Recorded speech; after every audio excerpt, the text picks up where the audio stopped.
ఈ వీడియోలో నేను మీకు ఆన్ పేజ్ ఆప్టిమైజేషన్ అంటే ఏంటో చెప్తాను. మన వెబ్సైట్లో మనం చేంజెస్ చేస్తాము.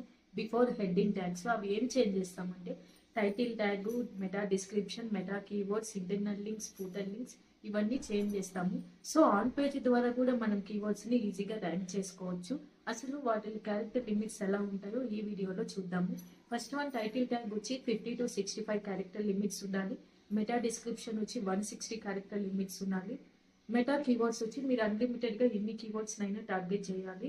మనకు కీవర్డ్ స్టఫింగ్ అనేది ఒక వెబ్ పేజ్కి ఓన్లీ 5 కీవర్డ్స్ మాత్రమే టార్గెట్ చేయాలి. కానీ చాలా డిజిటల్ మార్కెటర్స్ ఒక వెబ్ పేజ్లోనే 10 కీవర్డ్స్ 20 కీవర్డ్స్ ఇవ్వడం వల్ల వాళ్ళకి గూగుల్ నుంచి పెనాల్టీ వస్తుంది. మీరు ఈ మిస్టేక్ని చేయొద్దు. ఓకే, ఈ రూల్స్ అన్ని ఫాలో అయితే మన వెబ్సైట్ అనేది ఓన్లీ ఆన్ పేజ్ ద్వారా కూడా కీవర్డ్స్ టాప్ ఫస్ట్ పేజీకి వస్తాయి. ఇది